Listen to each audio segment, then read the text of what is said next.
السلام علیکم ورحمۃ اللہ وبرکاتہ۔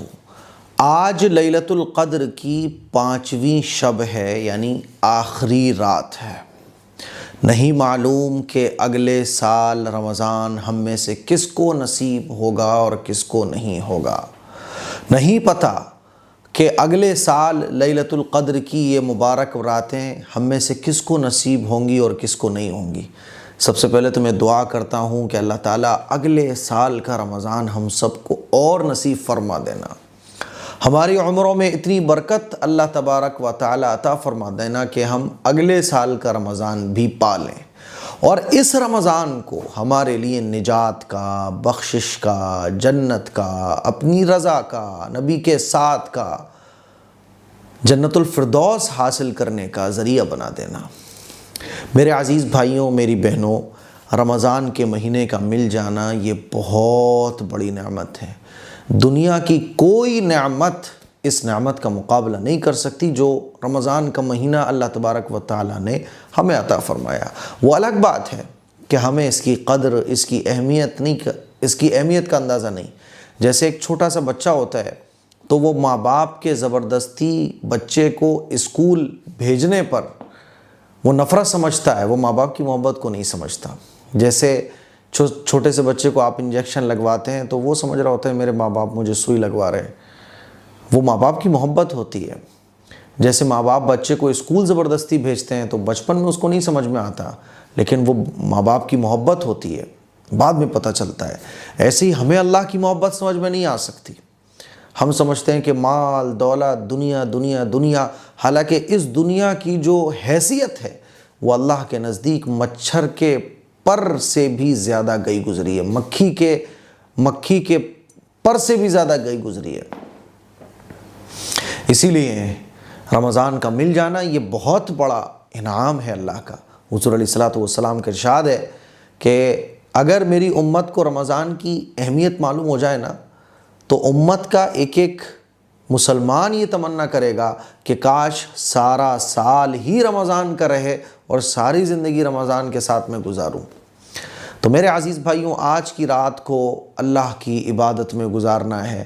یہ نیت کرنا ہے کہ پوری رات میں اللہ کی عبادت کروں گا، آج پوری رات اللہ کی عبادت میں گزاروں گا۔ ارے کوئی رات ایسی بھی تو ہو یار کہ ہم تھکان سے چور ہو رہے ہوں لیکن اللہ کی عبادت میں لگے ہوں۔ پیار آئے گا کہ نہیں آئے گا اللہ کو؟ کوئی رات ایسی بھی ہو، صحابہ اکرام کے بارے میں آپ نے پڑھا ہوگا نا کہ صحابہ اکرام سردیوں کی راتوں میں چھتوں پہ جا کے اللہ کے سامنے نماز پڑھا کرتے تھے کہ نیند نہیں آئے گی۔ کوئی رات ایسی بھی تو ہو کہ نیند آئے تو ہم قرآن پڑھتے پڑھتے مصلی پہ سو گئے۔ پیار آئے گا کہ نہیں آئے گا اللہ کو؟ تو آج کی رات کو ہمیں ایسے ہی گزارنا ہے، اور 2 کام بہت اہم ہے جو آج کے دن آپ کو کرنا ہے۔ ایک تو عبادتیں خوب کرنی ہے، دعائیں خوب مانگنی ہے، تھکانا ہے اللہ کے سامنے آج کہ اللہ کو پیار آ جائے، اللہ کو اپنے بندے پر ترس آ جائے کہ میرا بندہ ہائے کیسے پڑا ہوا ہے میرے در میں، کیسے میرے سامنے پڑا ہوا ہے، اللہ کو پیار آ جائے۔ جیسے ایک چھوٹا سا بچہ کھیلتے کھیلتے سو جاتا ہے، یا ماں ناراض ہو تو ماں کو مناتے مناتے سو جاتا ہے، تو ماں جب دیکھتی ہے کہ بچہ بیچارہ مناتے مناتے سو گیا تو پیار آتا ہے کہ نہیں آتا؟ پھر اللہ تو یار اتنی محبت کرنے والا۔ تو آج کی رات اللہ کو راضی کرنے کی رات ہے، منانے کی رات ہے، اللہ کے سامنے پڑے رہنے کی رات ہے۔ تھکان ہو جائے پڑے رہو، اونگ رہے ہو اللہ کے سامنے بیٹھے رہو، مصلی پہ بیٹھے رہو، ذکر و اذکار کرتے رہو، نیند آئے تو وہیں سو جاؤ، قرآن بھی پاس ہو، آپ سو رہے ہو، یار کیا مزیدار وقت ہے وہ۔ اور 2 کام آپ کو بہت فکر کے ساتھ آج کی رات کرنا ہے۔ پہلا شکر ادا کرنا ہے، اور دوسرا استغفار۔ شکر اور استغفار یہ 2 کام ایسے ہیں جو ہمیں اللہ کے انعام ملنے پر کرنا چاہیے۔ رمضان کا مہینے کا مل جانا یہ اللہ کا بہت بڑا انعام، یہ سجدوں کی توفیق کا مل جانا، یہ قرآن مجید پڑھنے کی توفیق کا مل جانا، روزے رکھتے وقت صحت کا ٹھیک ہونا، اللہ کے آگے ہاتھوں کا اٹھ جانا، یہ کوئی چھوٹی موٹی چیز سمجھتے ہو آپ؟ یہ بہت بڑی نعمت ہے اللہ کی، بہت بڑا فضل ہے۔ اس پہ اللہ کا شکر ادا کرنا چاہیے کہ اللہ تیرا شکر، میری زبان تو اس قابل نہ تھی کہ میں تیرا نام لے سکتا، لیکن تو نے مجھے قبول فرمایا اپنا نام لینے کے لیے۔ میں نے تو اس زبان سے بڑے گناہ کیے ہیں، میں نے تو اس زبان سے بڑا گندہ بولا ہے، گالیاں بکی ہیں، جھوٹ بولا ہے، لیکن اللہ تو نے میری زبان کو قبول کیا اپنا نام لینے کے لیے، اللہ تیرا شکر۔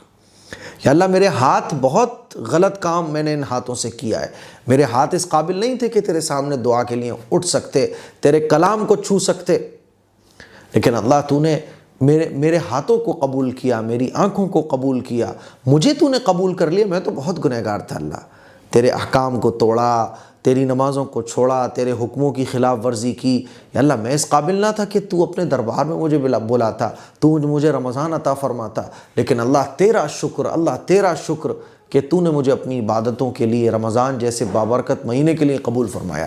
تو پہلا کام اللہ کا شکر ادا کرنا ہے۔ دوسرا استغفار، کہ اللہ جیسا حق تھا روزے رکھنے کا، جیسا حق تھا نمازیں پڑھنے کا، جیسا حق تھا رمضان کے مہینے میں قرآن کی تلاوت کرنے کا، اور جیسا حق تھا رمضان کے مہینے میں عبادت کرنے کا، ویسے میں عبادت نہ کر سکا، یا اللہ تو معاف فرما، یا اللہ میری عبادتوں میں کمیوں کو معاف فرما، کوتاہیوں کو معاف فرما۔ جب ایک بندہ شکر کرتا ہے اور استغفار کرتا ہے تو شیطان کی کمر ٹوٹ جاتی ہے، شیطان بھاگ جاتا ہے کہ ارے میں نے تو اس کے اعمال کو غارت کر ہی نہیں پایا۔ میں حضرت ابوبکر صدیق رضی اللہ تعالیٰ عنہ جب کوئی عبادت کی توفیق مل جاتی تھی تو شکر کرتے تھے اور استغفار کرتے تھے۔ جب بندہ شکر کرتا ہے تو شیطان کے دو داؤں ہوتے ہیں، ایک تو شیطان ہماری عبادتوں کو خراب کرنا چاہتا ہے، تکبر لا کے ہمارے دل میں، ارے تم نے تو بھائی، تم تو حافظ صاحب ہو، تم تو مولانا صاحب ہو، تم نے تو صاحب اتنی عبادتیں کی، انسان کے اندر تکبر آتا ہے۔ تو جیسے ہی وہ کہتا ہے الحمدللہ رب العالمین، یا اللہ میرا اپنا کوئی کمال نہیں ہے، سب تیرا فضل ہے، سب تیرا شکر ہے، تو شیطان کا پہلا داؤ ختم۔ دوسرا داؤ شیطان کا یہ ہوتا ہے کہ وہ ہمارے اندر نا امیدی پیدا کرتا ہے، ارے تم کیسی نمازیں پڑھتے ہو، تمہاری نمازیں تو بڑی قبول ہو رہی ہیں، روزے تم کیا رکھتے ہو، روزے رکھنے کے بعد گناہ کرتے ہو، تمہارے تو روزے بڑے قبول ہو رہے ہیں۔ تو ایک مایوسی انسان کے دل میں پیدا ہوتی ہے، تو انسان کہتا ہے استغفر اللہ، کہ اللہ واقعی جیسی عبادت کرنا چاہیے میں نہیں کر سکا، لیکن اللہ تو اپنی فضل سے میری کمیوں اور کوتاہیوں کو معاف فرما دے اور مجھے اور بہترین عبادت کرنے کی توفیق عطا فرما۔ شیطان کا دوسرا داؤ بھی ختم ہو جاتا ہے۔ تو میرے عزیز بھائیوں، میں بتانا یہ چاہ رہا ہوں کہ ہمیں اور آپ کو یہ دو کام کرنا ہے آج کی رات میں، ایک تو شکر اور دوسرا استغفار، ٹھیک ہے؟ لیلۃ القدر کی آخری رات میں یہ دو کام ہر ایمان والے بندے اور بندی کو کرنا ہے۔ اور تیسرا کام اللہ سے مانگنا ہے کہ اللہ اگلے سال کا رمضان بھی ہماری جھولیوں میں ڈال دے۔ آج کی رات یہ تین کام بہت فکر کے ساتھ کریں، اور جب دعا مانگیں تو مجھے اپنی دعا میں ضرور یاد رکھیں۔ السلام علیکم ورحمۃ اللہ وبرکاتہ۔